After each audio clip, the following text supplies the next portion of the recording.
Hello friends, स्वागत है आप सभी का सी बिविकल आर्ट्स क्लास में। आज की इस वीडियो में समाजशास्त्र की कॉपी कैसे आप पूरा सॉल्व करेंगे, पूरा प्रोसेस आपको बताने वाला हूं एक मॉल पेपर लेकर।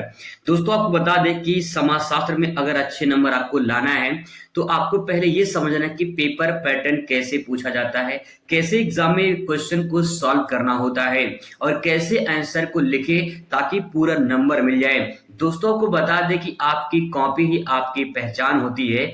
ना तो एग्जामिनर आपको देखा है, ना तो कभी आपसे मिला है, तो आपकी कॉपी के आधार पे आपको नंबर वो देता है। इसीलिए आपको ये पता होना चाहिए कि कॉपी कैसे बोर्ड परीक्षा में लिखी जाती है। तो चलिए शुरुआत करते हैं। एक प्रीवियस ईयर पेपर 2022 का पेपर लेते हैं और इसके माध्यम से मैं आपको समझाने की कोशिश करता हूं। सबसे पहले दोस्तों बात करते हैं यहाँ पे बहुविकल्पीय प्रश्न, यानी जब आप अपने कॉपी को लिखेंगे तो सबसे पहले यहाँ पे लिखेंगे बहुविकल्पीय प्रश्न और इसके बाद जो है यहाँ पे डाल देंगे प्रश्नोत्तर नंबर 1 या उत्तर संख्या डाल सकते हैं या प्रश्नोत्तर नंबर 1 डालेंगे। जो भी प्रश्न रहेगा, जैसे मैं एग्जाम्पल के माध्यम से बता दूं, यहाँ मान लीजिए पहले का जो यहाँ पे तीसरा सही है तो आप यहाँ पे लिखेंगे तीसरे का आंसर भाषा में समानता और इस प्रकार से यहाँ पे टिक कर देंगे तो आपका पूरा आंसर कंप्लीट हो जाएगा। ठीक है। इसके बाद जब आप दूसरा क्वेश्चन लिखेंगे तो यहाँ पे ध्यान रखेंगे कम से कम एक लाइन की या 2 लाइन की गैप देनी है ताकि वो पूरा स्पष्ट साफ सुथरा दिखाई दे। आपकी कॉपी जितना साफ सुथरा रहेगा उतना ही एग्जामिनर का ध्यान आकर्षित करेगा। अगर ज्यादा आप काट पीट देंगे, है ना, ज्यादा आप काट पीट देंगे तो वो समझ लो कि दिमाग खराब कर देगा एग्जामिनर का और फिर आपको नंबर भी जो है वो कम दे देगा। तो इसीलिए आपको काट पीट नहीं करना है। ठीक है। जो भी वो साफ सुथरा लिखना है और अच्छी राइटिंग में लिखने की कोशिश करना है।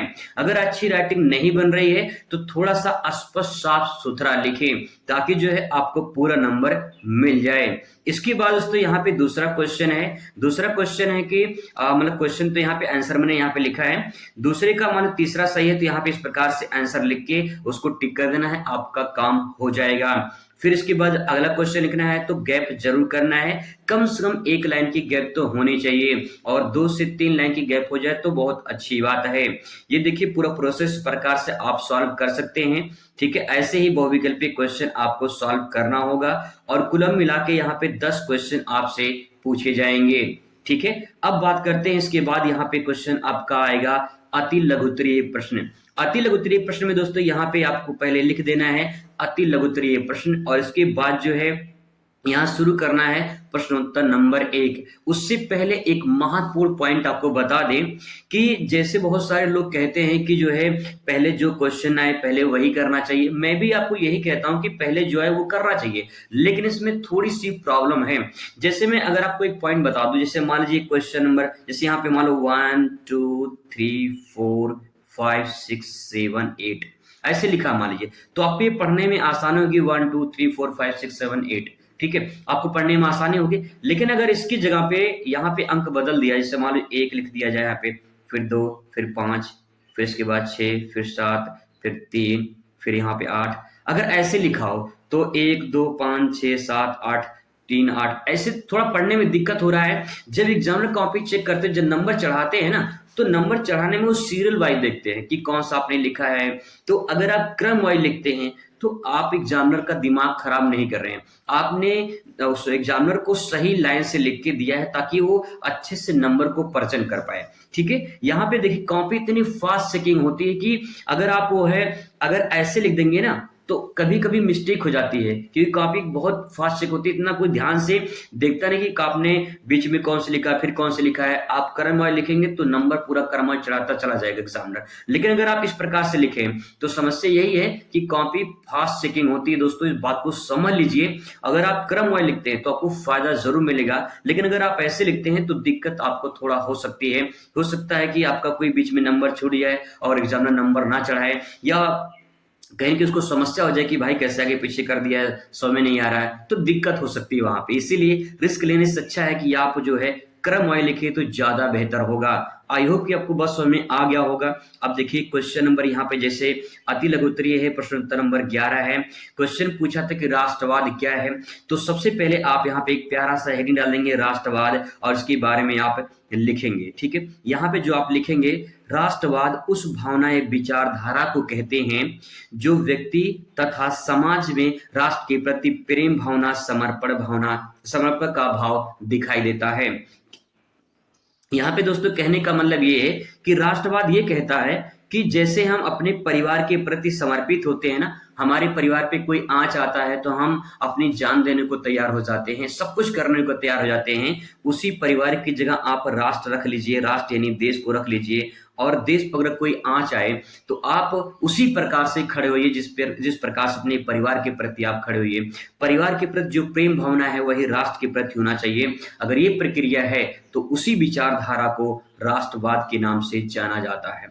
राष्ट्र तथा राष्ट्र हित के लिए बड़े से बड़ा त्याग और बलिदान करना ही राष्ट्रवाद के नाम से जाना जाता है। ऐसे क्वेश्चन को समझिए और ऐसे प्रेजेंट करिए ताकि जो है एग्जामिनर जो है आपको पूरा नंबर, यहाँ पे 2 नंबर है, 2 नंबर आपको यहाँ पे दे दे। ठीक है, चलिए अब बात करते हैं अगले क्वेश्चन पर। अगले क्वेश्चन से पहले यहाँ पे देख लीजिए, यहाँ पे क्वेश्चन में लिखा है, फिर यहाँ पे देखिए एक लाइन गैप है छोटा सा ताकि स्पष्ट साफ सुथरा दिखाई दे। इसके बाद 2 लाइन मैंने यहाँ पे गैप कर दिया है ताकि जो है जो दूसरा क्वेश्चन है वो अलग अलग दिखाई दे।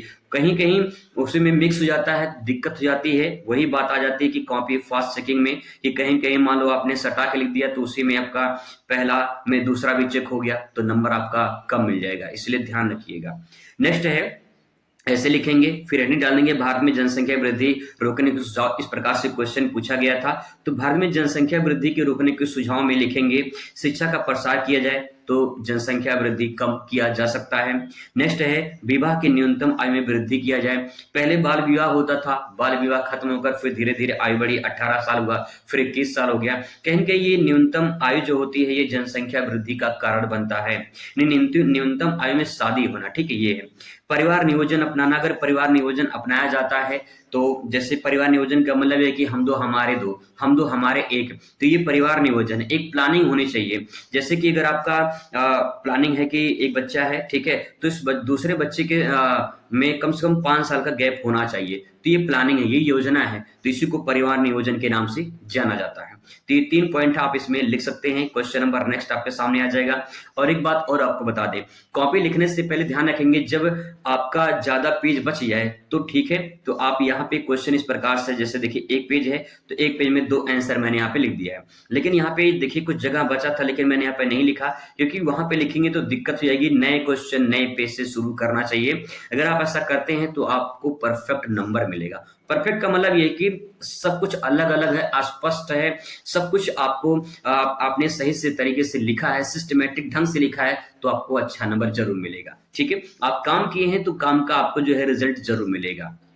नेक्स्ट है, नातेदारी को परिभाषित कीजिए। ऐसा सवाल यहाँ पे क्वेश्चन नंबर 13 में देखने को मिलता है, तो यहाँ पे आप हेडिंग डालेंगे नातेदारी। देखिए क्वेश्चन से ही हेडिंग बना लीजिए और क्वेश्चन से हेडिंग बना के उसको लिखिए तो आपको बहुत बढ़िया नंबर मिलेगा। ये लिखने की शैली है, लिखने का तरीका दोस्तों, ऐसी कॉपी लिखिए तो आपको पूरा नंबर मिलेगा। ठीक, अगर आप सीधा सीधा नातेदारी लिखना शुरू कर देते तो पता नहीं चलता भाई कि कैसे आपने लिखा है, लेकिन यहाँ पे छोटा सा हेडिंग डाल दिया है मैंने तो और स्पष्ट हो गया कि नातेदारी के बारे में लिखा गया है। यही सही तरीका होता है अपने आंसर को प्रेजेंट करने का। लिखने के बहुत सारे तरीके होते हैं दोस्तों, बस अंतर इतना होता है कि जो टॉपर होते हैं वो अपने कॉपी को कुछ अलग लेते हैं तभी तो टॉपर बनते हैं, नहीं तो लाखों विद्यार्थी एग्जाम में बैठते हैं और अपने क्वेश्चन को प्रेजेंट करते हैं, लेकिन सबका आंसर अलग अलग होता है और नंबर भी सबको अलग अलग मिलता है। तो इसीलिए आप जितना परफेक्ट लिखेंगे, जितना अलग लिखेंगे आंसर को, उतना ही बेहतरीन नंबर आपको मिलेगा। ठीक है, ये बात ध्यान रखिएगा।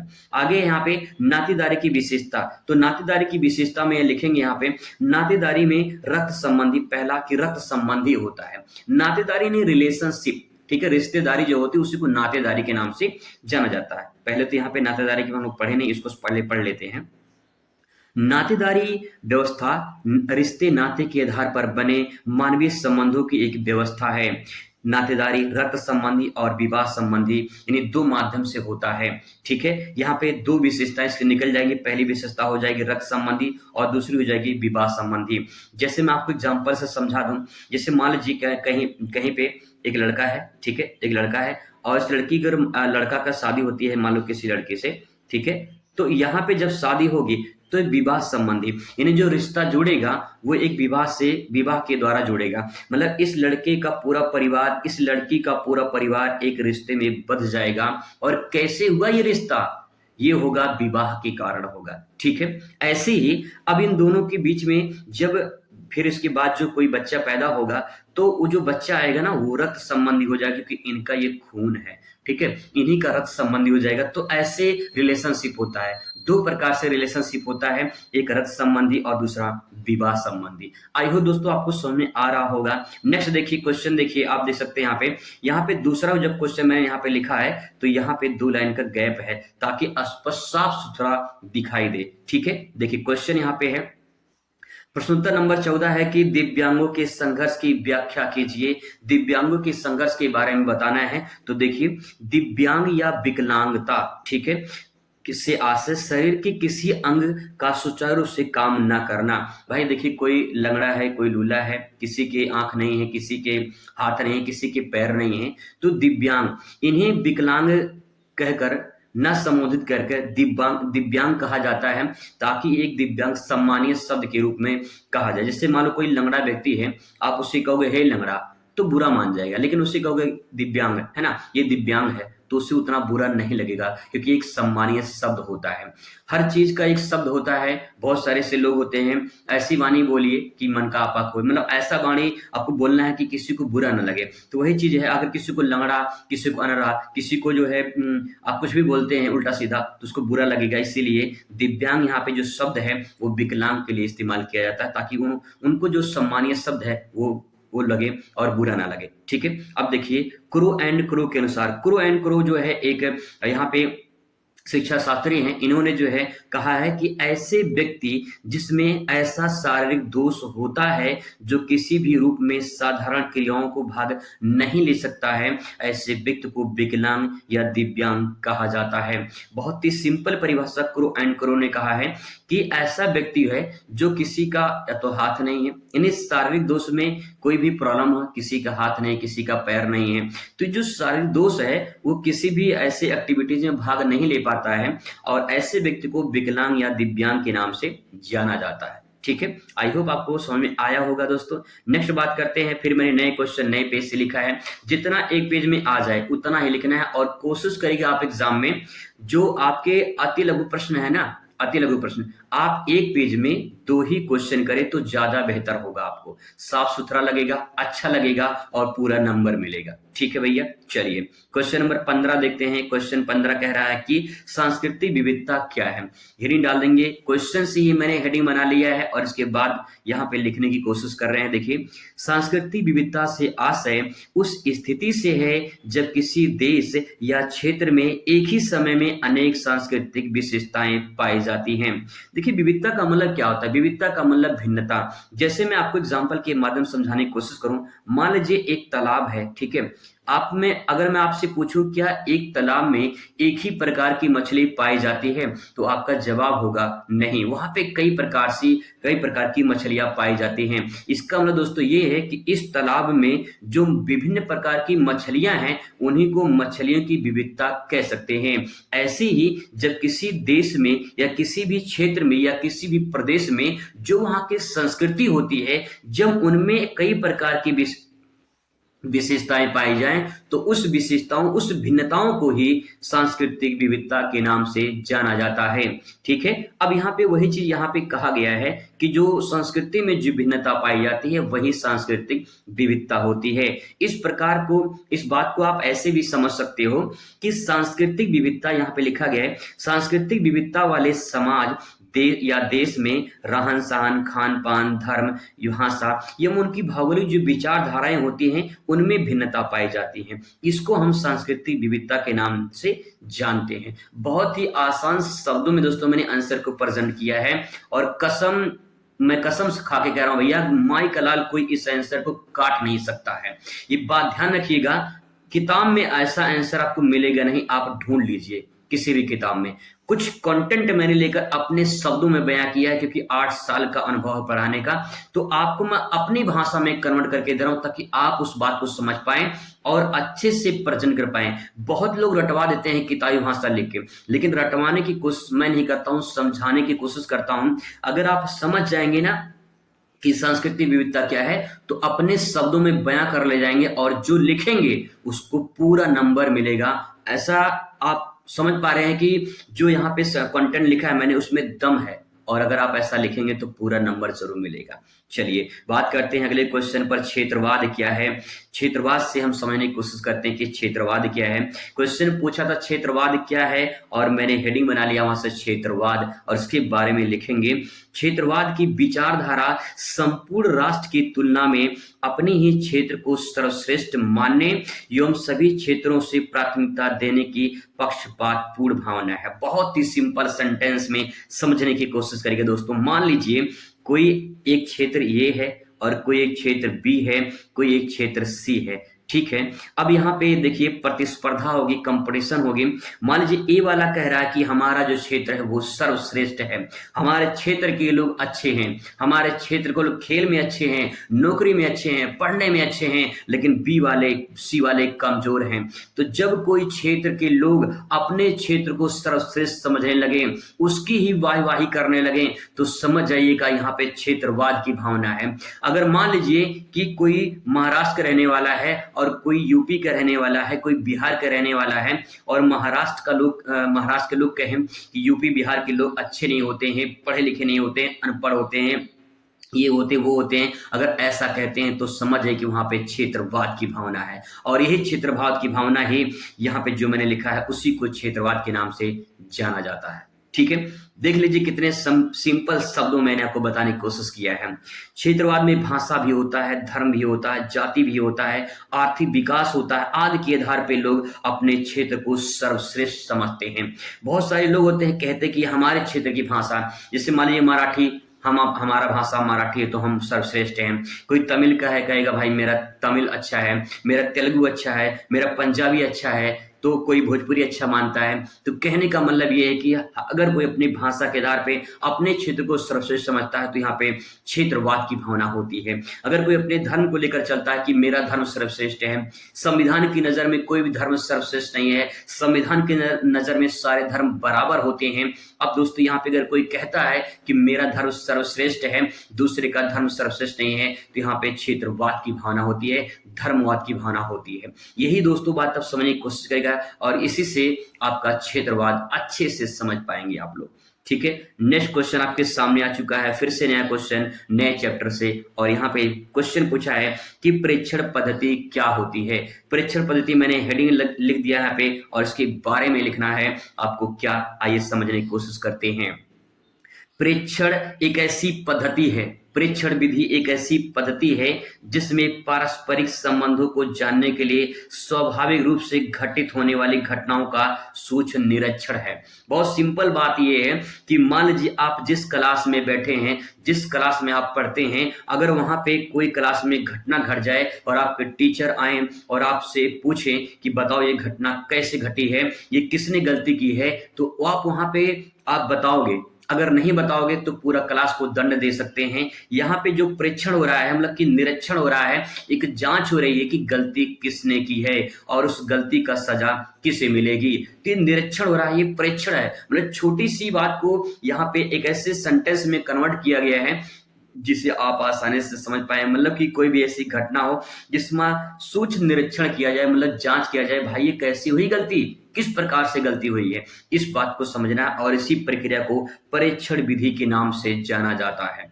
ठीक है। इसके बाद तो यहाँ पे इस बात को लिख सकते हैं कि प्रेक्षण विधि, प्रेक्षण पद्धति से मानवीय इंद्रियों का पूर्ण उपयोग करना, प्रत्यक्ष अध्ययन करना, सामूहिक व्यवहार का अध्ययन करना, ये सब पूरी प्रक्रिया शामिल होती है। मतलब ये किसी चोर है, चोरी किया है, तो उसकी निगाहों को देखा जाता है। कहीं वो अगर एक साथ देख रहा है, नजरें मिलाकर देख रहा है, तो इसका मतलब वो चोर थोड़ा सा हो सकता है भाई चोर ना हो। लेकिन यहाँ पे प्रत्यक्ष अध्ययन मतलब कि सामने बैठा कर उससे पूछा जाए कि भाई तुमने चोरी किया है, तो कभी चोर ये नहीं कहेगा मैंने चोरी किया है, वो तो जांच करना पड़ता है।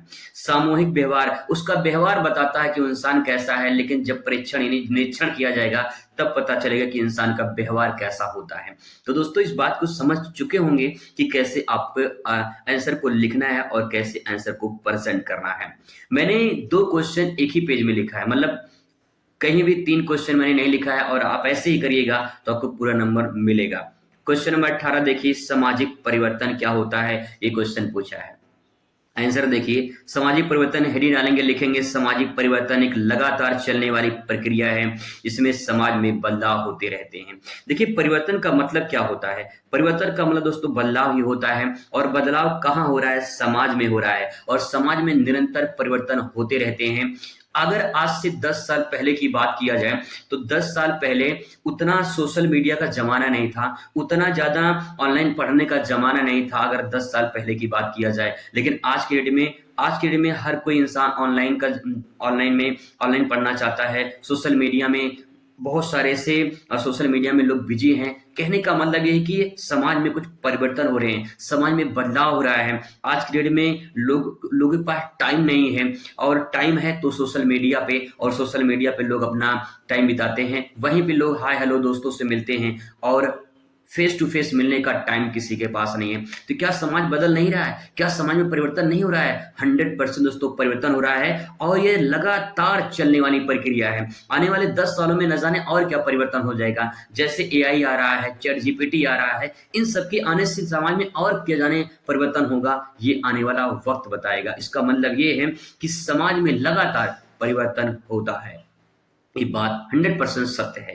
देखिए आगे परिभाषा छोटी सी लिख देंगे यहाँ पे कि मैकाइवर और जो है पेज ने कहा है, मैकाइवर और पेज ने कहा है कि समाज शास्त्रियों के रूप में हमारा प्रत्यक्ष संबंध सामाजिक संबंधों से है।